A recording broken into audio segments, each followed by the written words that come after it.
방금 사사기 2장 19절을 함께 읽었습니다. 오늘은 사사기의 하나님이라는 제목으로 말씀을 드립니다.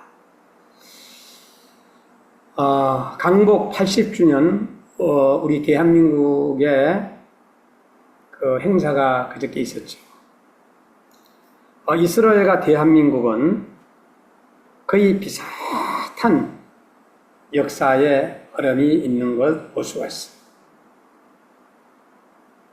이스라엘 역사는 기원전 고대부터 현대까지 수천 년에 걸쳐 다양한 시대와 사건을 거치면서 전개되었습니다. 우리나라도 마찬가지.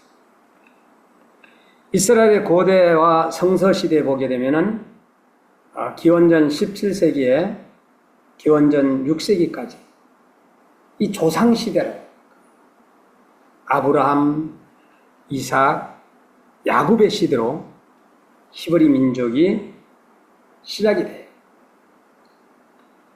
출애굽은 기원전 13세기경 모세가 이집트에서 노예 생활하던 히브리인들을 이끌고 이 팔레스타인, 그 당시 가나안으로 귀환을 합니다. 그리고 나서 이스라엘 왕국 성립이 기원전 1020년경에 이 사울이 초대 왕이 됩니다. 그리고 두 번째 왕이 다윗 왕이 됩니다. 세 번째 왕이 솔로몬 시대에 통일 왕국이 최고 번영기를 맞이합니다. 다윗은 예루살렘을 수도로 삼고 솔로몬 성전을 건설하였습니다. 그런데 이제 나라가 두 쪽이 나는 거예요. 분열이 나죠. 언제? 솔로몬이 죽은 후에, 사후에 이스라엘은 북이스라엘, 남유다로 이제 분열이 되는 거예요. 우리 대한민국과 북한과 분열된 거하고 똑같습니다. 멸망과 유수에 대해서 북이스라엘은 기원전 722년에 아시리아의 남유다는 기원전 586년에 바빌로니아에 의해 쫄짝 망하고 멸망합니다. 유대인들은 포로로 잡혀가는 거예요. 분열이 되게 되면은 사실은 어려워요. 우리가 하나가 됐다면은 우리는 정말로 강대국이 됐을 거예요. 이스라엘의 고대와 중세로 우리가 한번 정리해 보면은 페르시아와 그리스 지배 후에 페르시아와 알렉산더 로드 대왕 등 여러 제국의 지배를 받으면서 로마 제국의 속주가 되고 한마디로 말해서 질질 끌려다니고 그 로마 시대에 보면은 이제 예수님 탄생과 그 성전 파괴하는 것, 마사다의 항전 등 중요한 사건들이 막 발생하죠. 로마의 탄압은 장난이 아니었어요. 이후에 유대인들은 탄압을 하니까 막 흩어지기 시작합니다. 그래서 유대인들은 세계 각지로 흩어지는 디아스포라를 겪게 됩니다. 그러면은 이스라엘의 근대와 현대에 보게 되면은 시온주의와 독립에 대해서 19세기 말 유대인들은 팔레스타인 기한 운동을 합니다. 그래서 이것이 바로 그 주변에 모이는 것이 이것이 시온주의입니다. 그러면서 활성화됩니다. 여러분, 그 이후에 이제 이스라엘 건국을 하게 되죠. 바로 1948년도 5월 14일. 우리나라는 1948년도 8월 15일. 자, 이렇게 이스라엘이 1948년 5월 14일 이스라엘의 독립을 선포하고 인접 아랍 국가들의 공격으로 그 이후에도 제1차 중동전쟁이 막 발발하는 거예요. 계속해서 주변에서는 공격해오는 거예요. 이후 연이은 중동전쟁과 정령지에 학대되고 여러 국가들과 이제 평정을 맺으면서 팔레스타인과의 갈등은 현재까지도 지속되고 있습니다. 팔레스타인들은 이스라엘은 팔레스타인, 이 현대 이스라엘은 확장과 분쟁이 있어 1967년도 6일 전쟁 이후에 서한지구와 가자지구, 골란고원 점령, 이집트 요르단과 평화협정 체결했지만은 팔레스타인 문제는 아직 해결되지 않았습니다. 이 최근에 이제 2020년대에 들어 일부 아랍 국가와 관계 정상화가 이루어졌으나 이 점령지 및 인권 문제 등으로 국제적 비판이 계속되고 있습니다. 그러면 이스라엘의 역사는 종교, 민족, 이 정치적 갈등이 밀접하게 얽힌 중동의 대표적인 사례로 손꼽히고 오늘까지도 세계적으로 큰 영향을 끼치고 있습니다. 자, 오늘은 뭐예요? 사사기. 이 사사시대에 한번 보게 되면은 구약의 암흑시대라 성경책 중에서도 그 구약의 암흑시대가 이 사사기에 반복되는 말이 있어요. 다음과 같습니다. 이스라엘 자손이 또 여호와의 목전에 악을 행하니라. 이스라엘 자손이 여호와의 목전에 악을 행함으로 여호와께서 모압 왕 에글론을 강성케 하사 그들을 대적하게 하시매. 사사기 3장 12절을 제가 읽어드렸습니다.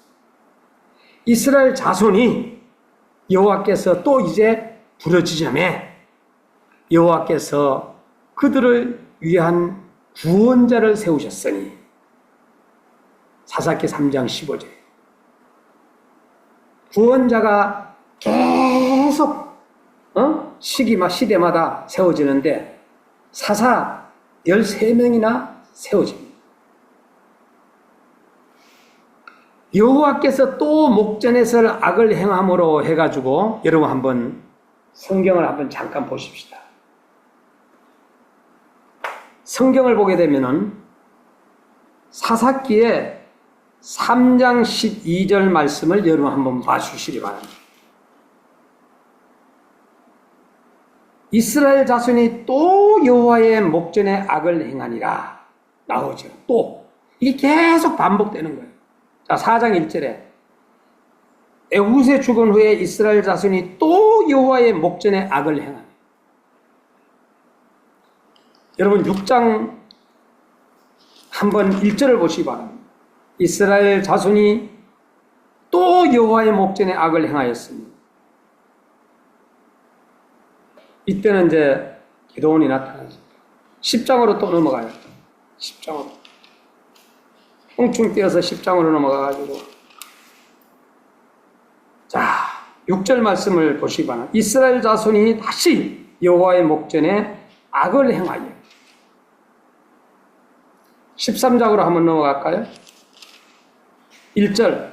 이스라엘 자손이 다시 여호와의 목전에 악을 행하였으므로 여호와께서 그들을 40년 동안 블레셋 사람의 손에 붙이시되. 여기까지 합시다. 여기서 계속해서 여호와께서 또 악을 해야, 여호와께서 또 하는. 저는 이 말씀을 보면서요, 우리의 모습과는 얼마나 똑같지, 얼마나 똑같은지, 우리 대한민국의 모습과 얼마나 똑같은지, 우리 개인의 모습과 얼마나 똑같은지. 전화도 안 하고 이렇게 교회로 오잖아요. 이렇게 목사님이 이렇게 봤을 때 얼마나 이쁘겠어요. 매일마다 전화하게 되면은 목사님도 부담 가고 성도님도 부담 가겠죠. 안 올 때는 아이고야 무슨 바쁜 일이 있는 모양이에요. 그런데 안 왔을 때는 여호와 앞에서 또의 악을 이스라엘 백성들이 범죄합니다. 여기서 이 선민의 범죄의 세 가지 특징을 구조하고 있습니다. 이스라엘 백성들을 갖다가 선민으로 여기고 또 여러분들이 한번 선민이라 생각해 보세요. 첫째는 범죄의 대상이 있어요. 둘째는 범죄의 주체가 있어요. 세 번째는 범죄가 계속되는 거예요. 자, 그럼 범죄의 대상은 누구예요? 여호와의 목전에 악을 행하는. 우리가 범죄를 하게 되면은 하나님 앞에 범죄하는 거예요. 내가 범죄했을 때 가슴이 콩당콩당 해가지고 정상으로 뛸까요? 막 두근두근 하면서 뛸까요? 엄청나게 두근두근. 이것이 바로 뭐냐? 그래도 양심은 있어서 살아있다라는 거거든요. 범죄하는데 막 두근두근 하지 않는다면은 성경에서는 하인맞은 인생이다. 이렇게 얘기하고 있어요. 어떻게 생각하면은 이스라엘 백성들이 하인맞은 인생처럼 그렇게 살아왔다라는 거예요. 범죄의 대상은 누구예요? 여호와의 목전의 악을 행했다. 여호와는 누구십니까? 여호와는 자기들을 구원하시고 가나안 땅에 들어가 살도록 축복하신 하나님이라. 자기들을 구원하신 하나님께 또 범죄했으니 우리 대한민국의 말로 배은망덕하다. 이 배은망덕의 죄라. 범죄의 대상이 여호와의 목전의 악을 행하는 거라 해서 우리는 이 말씀을 전하는 저나 여러분이나 이제 다시 한번 죄진 것에 대하여서 점검해 보면서 우리 몸뚱아리는 하나님의 성전이라는 사실을 우리는 기억해야 돼요. 호렙산 기도원에서 기도할 때 내 몸은 하나님의 성전입니다 하면서 기도했던 것이 생각이에요. 그럼 또 잊어버려요. 그리고 또 하나님의 성전입니다. 이것이 바로 이스라엘 백성이나 우리의 모습이나 똑같다. 범죄의 주체는 이스라엘 자손들입니다. 이방인들이 아니라 구원받은 백성들이 하는 게 문제라는 사실이죠. 목사님이 범죄한다든가 장로님이 범죄한다든가 권사님이 범죄한다든가 이러한 것들이 바로 이제 이스라엘 자손이 범죄한 것과 똑같다라는 거예요. 구원받은 선민들이 구원하신 하나님께 계속 범죄했으니 가슴이 아픈 일이라는 거예요. 저도 마찬가지예요. 저도. 여러분들도 마찬가지일 수 있어요. 여러분, 지금 시대는 정말로 무서운 시대다. 그런 생각이 들어요. 우리가 살아남는 방법을 찾는 길은 여호와 하나님을 찾고 여호와 하나님을 꽉 붙잡고 말씀을 꽉 붙잡고 살아가는 길밖에 없다라는 것을 저는 여러분들에게 말씀드립니다. 범죄에 계속 또 했습니다. 세 번째는 사사가 바뀌어질 때마다 또 범죄를 했어요. 한 번으로 끝나지 않고 왜 계속 범죄를 했을까? 궁금하지 않겠어요? 세 가지 이유를 제가 말씀을 드릴게요. 첫 번째는 인간 심리에 부패습니다. 우리 인간 심리에 부패습니다. 만물보다 더 부패한 것이 우리 인간의 마음이라고 했어요. 여러분이 마음을 잡으라고 했어요. 예수님께서 마음을 꽉 붙잡으라고 했어요. 이 마음이 문제인 거예요. 마음이 어디로 가느냐에 따라 가지고 범죄하기도 하고 안 하기도 하고. 두 번째는 왜 이렇게 이스라엘 백성들이 범죄했을까? 생활 환경이 나쁨으로. 생활 환경이 나쁘게 되면은요, 도둑질하게 되는 거예요. 나는 범죄를 해도 내 자식은 먹여 살려야 되겠다. 이런 마음이 드는 거예요. 그래서 나쁜 짓을 하는 거예요. 오늘날 보이스피싱 하는 이런 모든 사람들 보게 되면은요, 생활 환경이 나쁨으로 나쁜 짓을 해서라도 살아남으려고 하는 거예요. 세 번째는 계속적인 성경 교육이 없었기 때문에 라고 했어요. 하나님의 말씀 교육이 없었기 때문에. 그리하여 저들은 왕이 없으므로 사람마다 각각 그 소견에 옳은 대로 행하였다 그래요. 사사시대에는 왕정시대가 아니에요. 왕이 없었어요. 사사 13명이 나타났어요. 오늘 사사기를 기록한 사람은 사무엘입니다. 목적은 인간이 얼마나 무서우리만큼 부패하고 타락하였는가를 정말로 보여주기 위해 이거 책을 기록한 겁니다. 속에는 다 썩었어. 외형적으로만 완전히 아름답게 하는 강경의 천사처럼 나타나는 시대가 오늘날 시대. 그래서 지금은 분별을 잘해야 된다. 주제가 뭐예요? 구약의 암흑시대, 대한민국의 암흑시대. 우리 한번 비교 한번 해보자. 우리 대한민국이 왜 그렇게 계속해서 외세의 침략을 받으면서 대한민국이라는 이곳에 주변에 동서남북으로 북한과 중국과 일본과 러시아가 우리를 뺑 둘러쌌잖아요. 계속해서 공격을 받았지만은 우리 하나님께서 우리를 지켜주셨어요. 이스라엘도 마찬가지.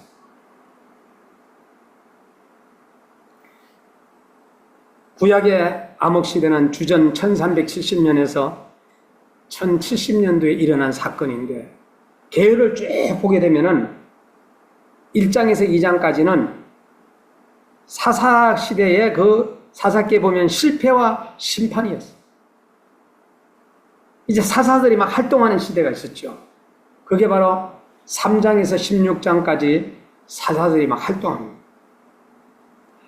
3장에서는 언니엘과 에훗과 삼갈이 활동하고, 4장 5장에서는 드보라가 활동하고, 6장 8장에서는 기도온이 활동하고, 이제 9장에서는 아비멜렉이 활동하고, 10장에서는 돌라와 야일이 활동하고, 11장에서는 입다가 활동하고.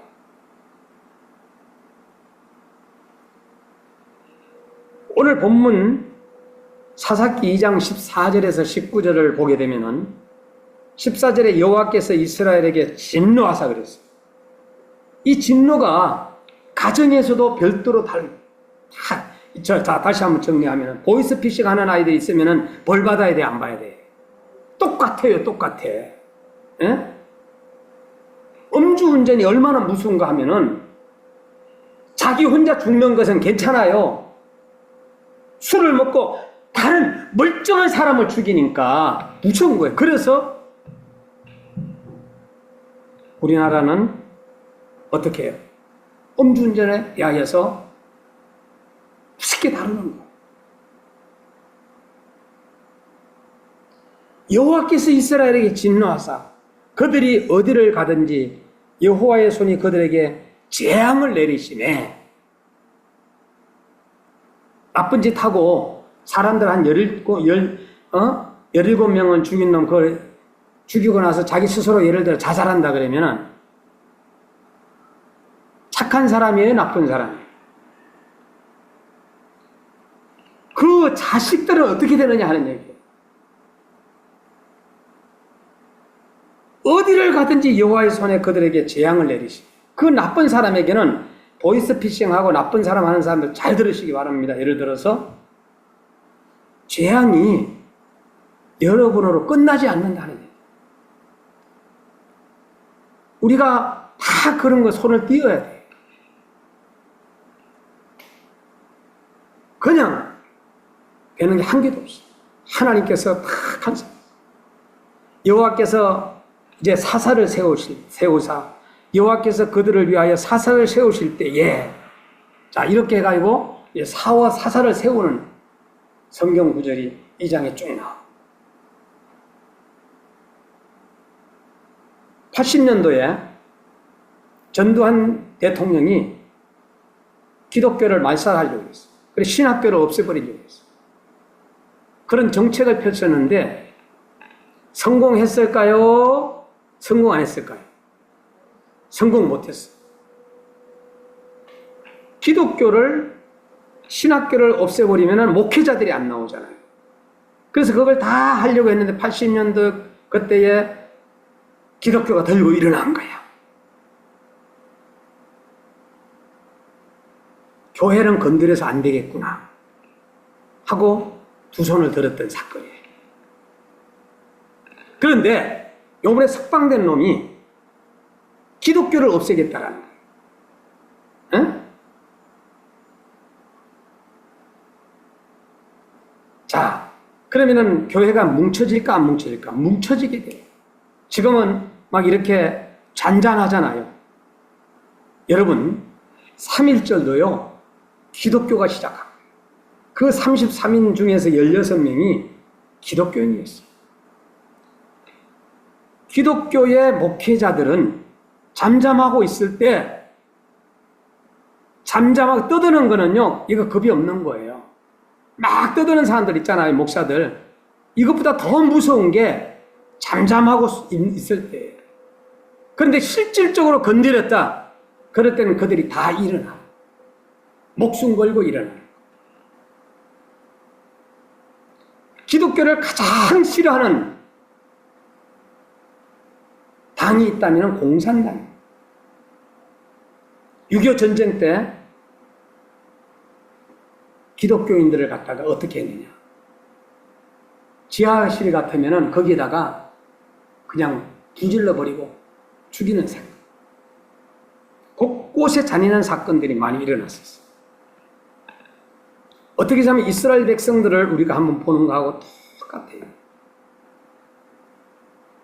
예수 그리스도를 믿는다고 북한에서 걸리게 되겠네요. 그대로 죽잖아요. 공산당, 기독교를 말살시키려 하는 자들이 바로 누구냐? 공산당들. 그것만 분별하면 되는 거예요. 교회를 탄압한다? 교회를 공격한다? 이거는요, 스스로가 자멸하겠다는 거예요. 하나님이 가만히 둘까 안 될까? 그냥 데려가는 거예요. 여러분, 얼마 전에 우리 의정부에 비가 왔잖아요. 저 신한대학교 교수님하고 교목의 목사님들하고 만나가지고 식사를 하는데 갑자기 비가 막 내리는 거예요. 3시간 만에 신한대학교 앞에가 도로가 다 그 옆에 물이 넘어가지고 빠져나갈 수가 없는 거예요. 제가 3시간 동안 같이 있었어요. 그리고 난 다음에 오늘 아침에 운동을 하러 왕수천 이쪽으로 갔는데요. 일단만은 돌멩이가요, 뒤집어져 있는 거야. 막 이렇게 영상을 찍어 왔는데, 와, 물의 위력이 얼마나 무섭다라는 거. 이거 누가 하신 거예요? 하나님이 하신 거예요. 하나님이 내리게 되면은요, 그대로, 하나님이 진노하시게 되면 그대로 죽는 거예요. 과거에도 마찬가지고, 현재도 마찬가지. 우리나라가 정상화가 되려면은 하나님을 두려워하면 돼요. 대통령부터 시작해. 하나님을 두려워하는 대통령, 하나님을 무서워하는 대통령. 이렇게 하다 보면 하나님이 도와주시죠. 네?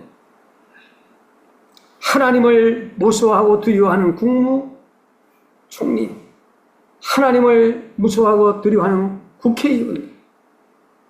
우리나라가 어떻게 시작했습니까? 기도로 시작한 나라예요. 목사님.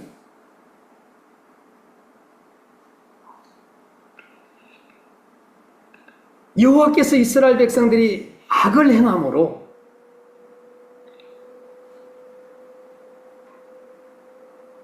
공산당들이 공격을 해올 때 어떻게 공격해 오느냐? 예를 들어 이승만 대통령을 얘기하게 되면 이승만 대통령이 정말로 한 90%는 잘했어요. 가정에서 10%는 못했어요.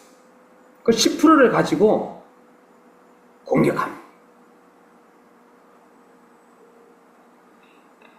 그 당시 2명의 후보가 나왔을 때 한 명은요, 선거 도중에 돌아가셨습니다. 이승만 대통령은 당연히 대통령 되는 거예요. 근데 가장 나쁜 놈이 누구냐? 이기붕이라는 사람이 나빠요. 부통령 되려고 부정선거를 한 거예요. 이기붕의 아들이 이강석이잖아요. 육군 대위였어요. 그 당시. 그런데 누구의 이승만 대통령 아들이 없잖아요. 그 이승만 대통령 아들로 들어간 거예요. 양자. 이기붕이 대통령 떨어질 것 같으니 부정선거를 행한 거예요.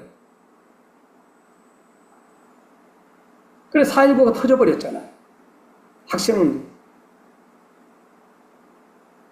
그런데 이강석이가 가만히 보니까 아버지가 정말 못됐거든요. 총 가져가서 아버지를 쏴 죽였어요. 그 자리에 엄마도 쏴 죽이고 사살시켜버린 거예요. 누구 아들이야? 양자? 이승만 대통령 아들이에요.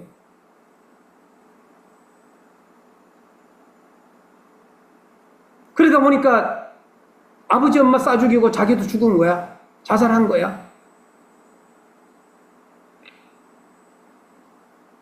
그러니 전국적으로 이제 번지기 시작했잖아요. 이승만이 하와이로 망명한 것은 자기 자식 새끼가 살인을 했잖아. 어쨌든 간에. 이 나라 이끌어갈 수 있어요, 없어요? 못 이끌어가요. 거기서 그냥 하야하고 저쪽으로 그냥 하와이로 날라버린 거 아닙니까? 응? 그러나 그 전까지의 사건들을 보게 됐습니다. 이 대한민국이 그분이 아니었더라면 공산화 벌써 됐습니다.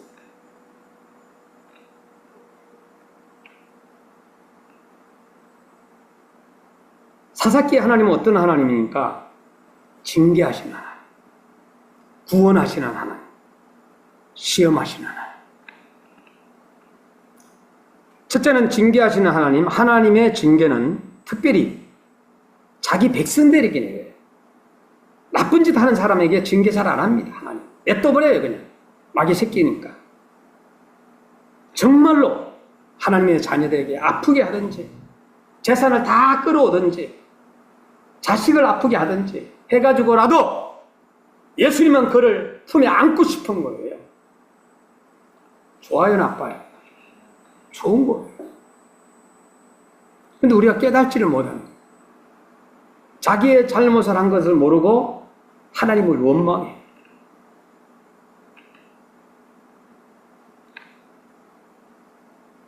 하나님의 징계는 특별히 자기 백성들에게 내린다는 것. 징계받는 이유는 저들이 마땅히 섬겨야 할 하나님을 섬기지 아니하고 다른 신을 섬김에서 오는 것이라고 13절에는 이야기해요. 2장 13절에. 이건 제가 하는 얘기가 아니에요. 믿지 않는 사람들에게 언급도 하지 않습니다. 하나님. 그냥 냅둬버려요. 마귀의 자식이니까. 인간들은 보이지 않는 하나님보다 보이는 우상을 섬기기 좋아하며 인간들은 받은 은혜를 기억하고 감사하기보다 곧 은혜를 잊어버리고 새 것을 섬기며 환경에 동화되기를 잘합니다. 이게 바로 우리 인간들이에요. 전쟁이 일어났어요. 전쟁이 일어났을 때에 이스라엘도 마찬가지고 우리나라도 마찬가지예요. 부처님 믿던 사람들도 하나님 믿던 사람들 모두가 다 하나님 살려달라. 제가 이런 얘기를 많이 들었어요. 월남전에 참여했던 사람에게도 6.25 전쟁 당시에도 하나님 살려달라. 믿지 않나? 하나님 살려만 주시면 내가 하나님을 믿겠다. 정말 하나님 그런 사람들 살려주셨어요. 혹시나 어려움을 만날 때 하나님 살려주세요. 그 당시에 이스라엘 백성들요, 하나님 안 믿는 사람 그냥 냅뒀어. 누구에게만 징계했느냐? 하나님을 잘 믿는 이스라엘 백성들에게 한 내용을 제가 말씀드려요. 우리 생활하고 같아요, 안 같아요? 어떻게 생각하면 좀 비슷하지요? 여러분들도 그냥 콕콕 찔리죠? 저도 많이 찔려요. 징계하시는 하나님. 2장 14절에서 17절. 그리고 구원하시는 하나님. 2장 18절에. 저들이 징계를 받을 때에는 그 고통에서 하나님께 부르짖어요. 10가지 재앙이 오잖아. 이스라엘 백성들에게. 왕들도 두 손을 다 들어요. 어? 오늘 여러분 수도 틀었을 때 전부 다 막 피가 빨간 피가 나온다 그러면 끔찍스러워, 안 끔찍스러워? 어? 여러분이 지금 잠자고 일어났더니 막 온 집안이 모기 떼야, 모기 떼. 끔찍스러워, 안 끔찍스러워? 끔찍스러워요. 어느 집에 일어났더니 바퀴벌레가 새카매. 끔찍스럽죠. 계속해서 항사가 막 그냥 막 정말로 숨쉬기도 힘들게 항사가 불어온다면은 여러분 끔찍스럽죠. 근데 어느 날 갑자기 하나님은 착착착착착착착 제가 해줘요. 때에 따라서 비를 내려주시고, 때에 따라서 햇빛을 주시고, 때에 따라서는 구름 기둥, 불 기둥 이스라엘 백성들을 안아주셨어요. 자, 이렇게 이스라엘 백성들이 고통스러웠을 때 하나님께 부르짖었고, 하나님은 저들의 기도를 들으시고 13명의 사사들을 세운 거예요. 오늘로 얘기하면 주의 종들, 목사님들을 세워주신 거예요. 그 민족을 구원해 주셨습니다. 하나님은 지도자를 세워서 일하셨습니다. 그 지도자들 가운데에서도 남자도 있고 여자도 있고 건강한 사람도 있고 지도자들 가운데에서 약한 사람도 있고 출신 성분이 높은 사람도 있고 낮은 사람도 있고 하나님께서 우리를 세울 때 야 너는 아버지 엄마 안 계시니까 너는 안 돼 지도자 너는 가난하니까 안 돼 너는 몸이 허약하니까 안 돼 목사님들 그렇게 세웁니까? 아니에요. 왕을 세우든 지도자를 세웠든 하나님이 세워주십니다. 그래서 지도자들에게 함부로 했다가는 그 당시 이스라엘 백성들을 저주를 받았다. 자, 지도자를 세우는 것은 전혀 하나님의 주권에 속한 일이에요. 100% 하나님의 주권에 속한. 그들이 타락했을 때는 사사의 말도 듣지 아니했다고 했어요. 타락했어요. 남자가 막 여자로 보이는 거예요. 에? 여자가 남자로 막 보이는 거예요. 이러다 보니까 둘이서 하나가 되는 역할가 지금 현재 우리 시대가 좀 그런 시대예요. 그러다 보니까 같은 여자들끼리 막 여자가 남자로 보이고 남자가 여자로 보이는 소돔과 고모라 시대하고 지금 이제 똑같이 되어가고 있다. 미국의 샌프란시스코로 갔더니 동성애 깃발이 쫙 여기는 동성애 가게입니다. 제가 너무 놀랐어요. 근데 그 영향력이 어디로 와요? 이 대한민국에까지 왔어요. 그게 바로 퀴어 축제예요.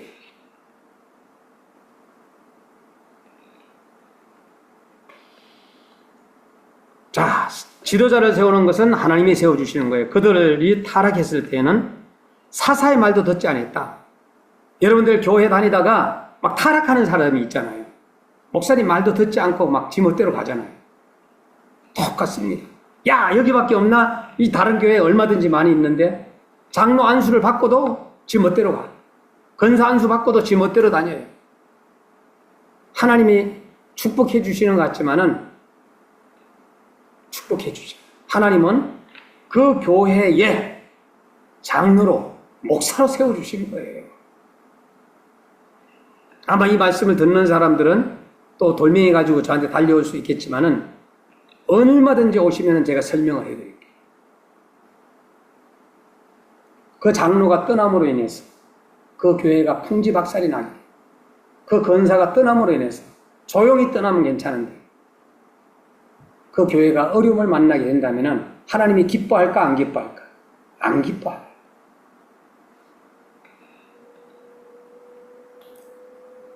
근데 그 교회 가가지고 잘하면 괜찮은데 그 장로가 그 교회 가가지고도 또 풍지박살을 내요. 그 권사가 잘하면 되는데 그 교회 가가 다른 교회 가가지고도 또 잘난 척하고 풍지박살을 내요. 하나님이 그들을 축복할까 안 할까요? 여러분, 교회 성도가 많고 안 많고 이게 중요한 게 아니에요. 한 사람의 영혼이라도 그 영혼을 위해서 최선을 다하면서 지키는 게 중요한 거예요. 자기의 임무를 감당하는 게 중요한 거예요. 사사들도 타락한 사사들도 있었어요. 그러나 그때마다 뉘우치게 하시고 깨닫고 회개하고 하나님의 사명을 감당했던 것을 볼 수 있어요.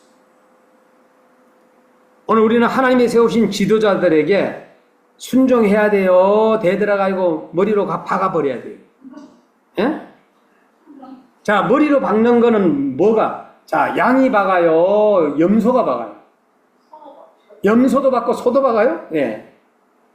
양은요, 그렇지 않아요. 돌아다니는 사람들은 계속 돌아다니는 거야, 그냥. 그건 가만히 냅두는 거지, 하나님. 깨닫지 못하고. 히브리서 13장 17절에 너희를 인도하는 자들에게 순종하고 복종하라. 명령형으로. 저들은 너희 영혼을 위하여 경성하기를 자기가 회개할 자인 것 같이 하느니라. 저희로 하여금 즐거움으로 이것을 하게 하고 근심으로 하게 말라. 그렇지 않으면 너희에게 유익이 없다. 이거 제가 얘기한 거 아니에요. 히브리서 13장 17절을 한번 찾아보세요. 사사기 하나님은 징계하시는 하나님이고 구원하시는 하나님인데 또 시험하시는 하나님이에요. 시험. 사사기 2장 22절 24절 하나님께서 저들의 순종을 시험하실 목적으로 아직도 가나안 땅에 몇 나라를 남겨두셨다. 지금도 우리 주변에 공산국가들이 존재하고 있음을 오늘날에 교회들에게 대한 하나님의 경종이 울려요. 그래서 한국 교회는 정신을 바짝 차려야 되는 게 뭐냐 하면은 정신을 안 차리게 되면은 공산당에게 밥이 된다라는 걸 알아야 돼요. 지금 현재 우리의 적은 누구예요? 북한이에요, 북한. 어떤 장관에게, 정신 나간 장관에게 적이냐 아니냐 했을 때 엉뚱한 얘기를 하는 거예요. 그런 사람을 장관으로 세우면은 이 나라가요, 어떻게 되겠어요? 북한 공산당은요, 우리 대한민국의 적입니다, 적. 저들이 얼마나 많은 사람을 죽였습니까? 전쟁 일어났을 때 이승만이 아니었으면요 끝났어요. 우리나라 공산화 됐어요. 지금 우리나라를 이끌고 가는 사람이 다리를 갖다가 부셔가지고 자기만 도망갔다 그래요. 아니에요. 그거 20만 명이 희생된 가운데에서 수백만 명이 살은 거예요. 예? 자, 지금 의정부에 지금 현재 이렇게 서울시로 들어가는 공격지가 있어요. 그러면은 우리 의정부에서 지금 현재 지켰던 장군이 있죠. 수도로 못 들어가기 위해서. 자기 희생을 하면서 다 죽인 거예요. 자기가 죽고. 누군가가 희생을 해가지고 이 나라를 살린 거예요.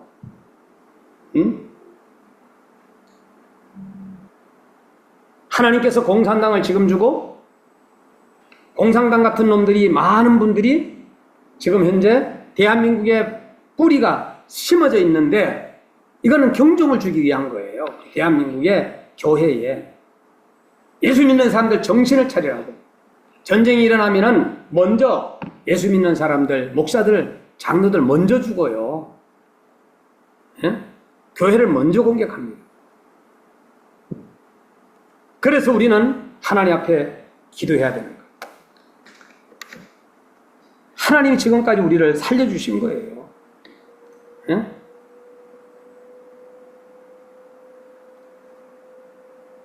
제가 다니엘 기도의 김원호 목사님 설교를 어저께 한 편을 들었어요.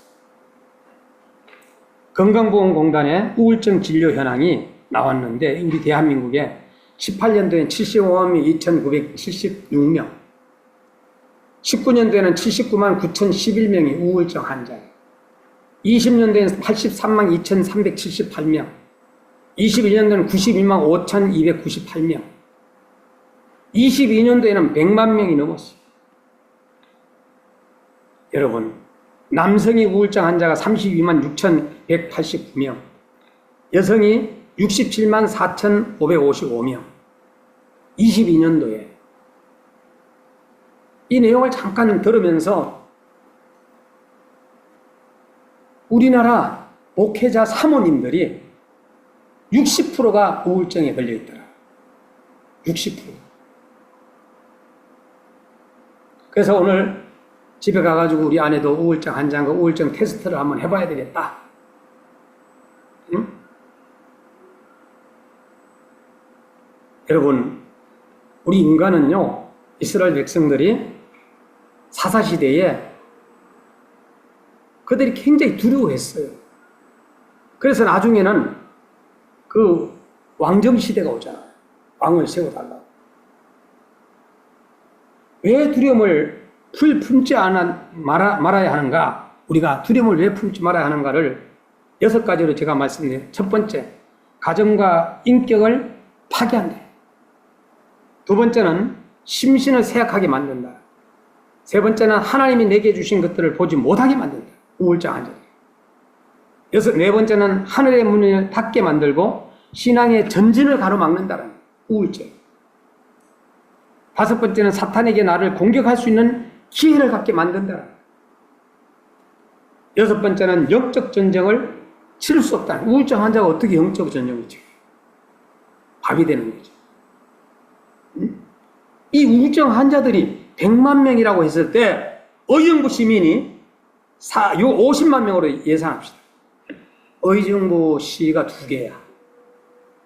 여러분, 스위스가요, 인구 다 해봤자 800만 밖에 안 돼요.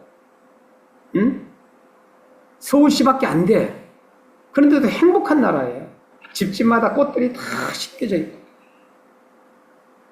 다시 가보고 나라 스위스야, 저는. 성경에는 그 사사시대에도 마찬가지지만은 백성들이 많이 두려워했어요. 자꾸만 외세의 공격을 당하고 어려움을 만나니까. 어려움 만난 게 뭐예요? 하나님이 그렇게 여호와 앞에서 계속해서 범죄한 사건 때문에. 그래서 두려워하지 말라, 내가 너와 함께 함이니라. 이사야 41장 10절에도 말씀하며 두려워하지 말라, 내가 너를 도우리라. 이사야 41장 13절에 두려워하지 말라, 나 여호와가 말하노니 내가 너를 도울 것이니라. 이사야 4장 41장 14절. 자, 두려워하지 말라는 성경에 우리의 목사님들이 많이 이야기합니다마는 365회가 나온다. 사사시대의 백성들이 얼마나 두려워했겠어요. 외세의 공격을 받고. 이스라엘 지금 현재 저들이 빨리 하나님을 믿어야 됩니다. 제대로 된 하나님을 믿어야 돼요. 그러니까 계속해서 공격하잖아, 외세에서. 우리나라는 75년 동안에 지켜주셨어요. 또 이 80년 동안에 이제 강복 80년쯤을 맞이했지만 6.25 전쟁 이후에 이렇게 지켜주신 것은 기도하는 엄마 아버지가 있었다라는 거예요. 기도하는 목사님들이 있었다라는 거예요. 기도하는 지도자들이 있었다 하는 얘기예요. 그러나 지금은 인간 심리의 부패성과 생활 환경의 나쁨과 계속적인 하나님의 말씀 교육이 없기 때문에 지금 현재 이렇게 어려움을 만나고 있다. 저들이 얼마나 부패하고 타락했는지 저들의 범죄는 정말로 계속 보면 알 수가 있어요. 마지막으로 정리합니다. 이스라엘 자손이 또 여호와의 목전에 악을 행하여 3장 12절에 이스라엘이 또 여호와의 목전에 악을 행하여 6장 1절 이스라엘 자손이 다시 여호와의 목전에 악을 행하여 10장 6절 우리는 일제 36년간 또 6.25의 어려움을 통해서 하나님께 부르짖었어요.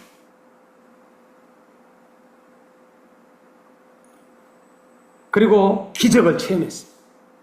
잘 살게 되었습니다. 지금 우리의 영적 상황은 하나님을 기쁘시게 하고 있는지 슬프게 하고 있는지 우리가 각자 개개인이 살피고 회개해야 할 때다라는 것. 사사기의 그 단어가 반복되가 나오는 단어가 악을 행한. 사사기의 중요한 단어가 뭐냐? 그러면 악을 행한. 이게 14번이나.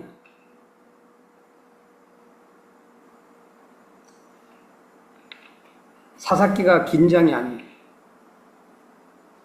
21장밖에 안 돼요. 여러분이 다시 한번 읽어보시고 사사시대에 일어났던 여러 사건들을 다시 한번 뒤돌아보면서 우리 대한민국을 한번 생각해 봐요. 대통령들 모두가 다 지나온 대통령들 봤을 때 잘한 사람도 있고 못한 사람도 있고 반드시 못한 것만 가지고 뽑아가지고 공격하는 것은 잘못됐다. 박정희 대통령 시절에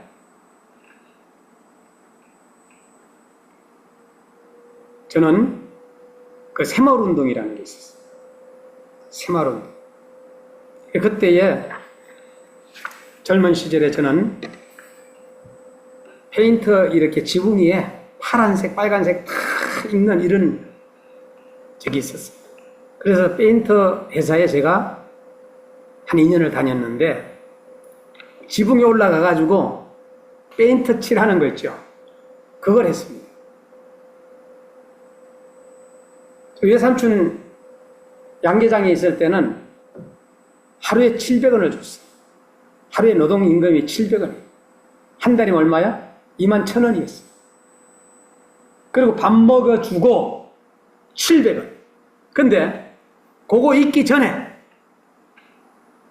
제가 작은 공장을 들어갔어요. 거기서 일당이 얼마냐? 450원이에요. 한 달에 벌어도 얼마예요? 15,000원 밖에 안 돼. 그런데 기숙사비가 얼마냐? 15,000원이에요. 그럼 마이너스 되죠. 그러면 어떻게 해야 돼? 야근을 해야 돼. 야근을 해야 되는 거예요. 그 야근을 하는데 12시까지 막 하는, 새벽 1시까지 하잖아요. 그래가지고 야근을 하는 거예요. 피곤해요, 안 피곤해요? 피곤하잖아요. 기숙사에서 잠자다가 형들은 나쁜 짓 하러 가자는 거야. 다른데. 저는 안 간다고. 저는 10살 때부터 교회 다녔기 때문에 잠자다가 술 사오라, 담배 사오라. 돈을 벌어가지고 성공해야 되잖아. 근데 그거 아니라 그 형들은 노름하고, 그래 어떤 형이 아마 돈을 좀 잃은 것 같아요. 그래서 그 추운, 그 당시는 뭐 40년 전에 얼마나 추웠어요. 깨워가지고 술 사오라, 담배 사오라 매일마다 나를 시켜요. 어느 날 잠결에 그냥 형 내일 가면 안 돼? 그랬더니 이 주먹으로 그대로 때리는 거예요, 이게. 예? 그 여기에 새벽 1시쯤 돼가지고 1시인지 말한다, 12시, 1시쯤 돼가지고 주먹이 맞았어요, 눈썹을. 통금은 있지만은 그래도 비밀리에 그 술, 담배를 파는 곳이 있었거든. 응급실에 가가지고 저는 형 내일 다음에 가면 안 돼. 잠결에 얘기했다가 이걸 맞은 거예요. 여러분 같으면 어때요? 억울해? 안 억울해요? 나이 17, 18 나이에. 응? 억울하죠. 그래서 제가 쿵우를 배우고 태권도를 배우고 합기도를 배우고 복싱을 배우고 공부는 안 하고 운동에는 차력술을 배우고 사람 죽이는 기술을 배우고 검도를 배우고 경호도를 배우고 무술이란 무술은 다 배우고 이스라엘 백성, 타락한 이스라엘 백성들처럼 어떻게 해요? 이제는 내 몸에 손을 대는 놈은 어떻게 하기 위해서? 혼내주기 위해서. 그때는 정말로 그 친구, 그 형을 가만히 두지 않겠다. 그러니까 사람의 어떤 목적을 가지고 있으면은 사람이 달라져요. 그래서 조직을 만들었어요. 강원도에 있는 상철이라는 친구. 충청도에 있는 강우라는 조직을 만들어가지고 우리가 다 같이 운동을 해가지고 복수하자. 근데 강우라는 친구는 물에서 빠져 죽고 수영 갔다가, 상철이라는 친구는 배 타고 저기 나갔다가 아직까지 연락이 없고 나만 살아났지. 내가 왜 이 얘기하느냐? 이스라엘 백성들도 적이 계속 공격해 오잖아요. 그럼 여 안에서 어떻게 해요? 누군가 죽여야 되겠다는 생각이 나죠. 개인도 마찬가지고 국가도 마찬가지. 제가 93년도에 이스라엘 갔을 때 여군들이 눈이 반짝반짝 빛나요. 외세의 공격을 많이 받고 있으니까 그들이 정신 상태가 아주 돼 있습니다. 우리 대한민국 군인들은 어때요? 눈이 반짝반짝 빛날까요? 지금 현재 스마트폰 하고 놀까요? 핸드폰 하고 놀아요, 놀아. 반짝반짝 빛나는 게 아니라 정신을 바짝 차리지 않는다면은 이 대한민국도 위험하다. 지금은 공격이 아니에요. 지금은 전부 다 드론으로, 그리고 또한 컴으로, 이러한 것들로 다 기계적인 측면으로 파괴하고 공격하는 거예요. 자, 그러면은 우리나라 지도자부터 다 예수님 믿어야 돼요, 안 믿어야 돼요? 예수님 잘 믿어야 됩니다. 그래야지 우리나라가 강건한 거예요. 그 빨리 회개하고 어떻게 해요? 교회를 공격하고 없애버리려는 정신상태가 바뀌어져가지고 주 예수여 오시옵소서 마라나타 하면서 내가 잘못했습니다.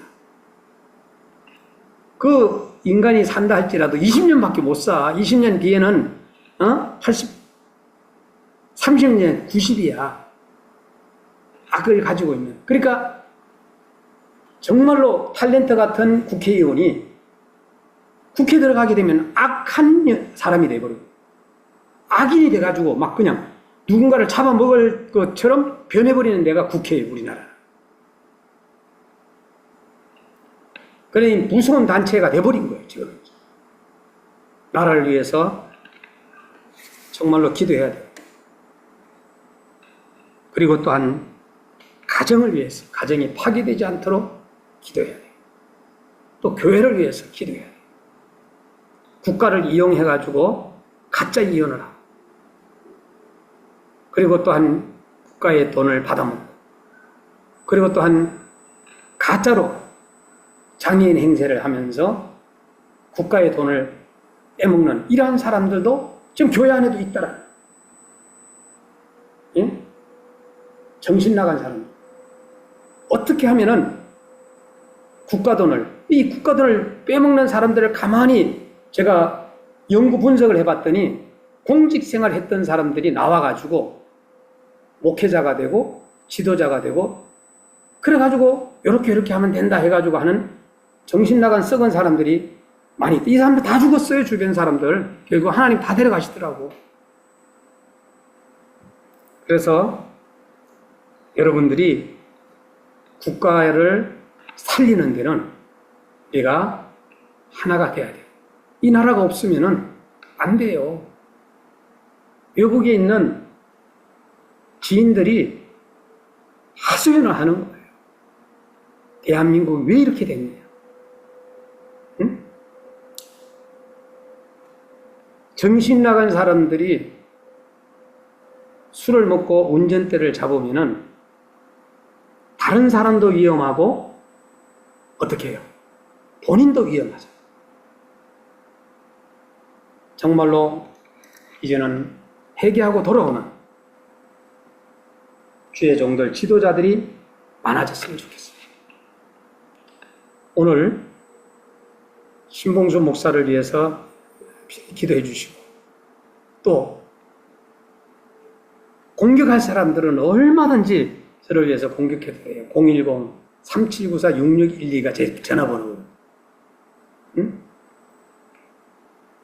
여러분 정신 바짝 차리고 나라를 위하여서 기도하고, 정신 바짝 차리고 교회를 위해 기도하고, 정신 바짝 차리고 가정을 위해서 기도하고, 그래서 우리는 지도자를 위해 기도하고, 왕을 위해서 기도하고, 바르게 이 나라를 이끌어갈 수 있도록 기도하고 나아가는 여러분들이 되었으면 좋겠습니다. 기도하겠습니다. 너희는 먼저 그의 나라와 그의 의를 구하라. 그리하면 이 모든 것을 너희에게 더하시리라.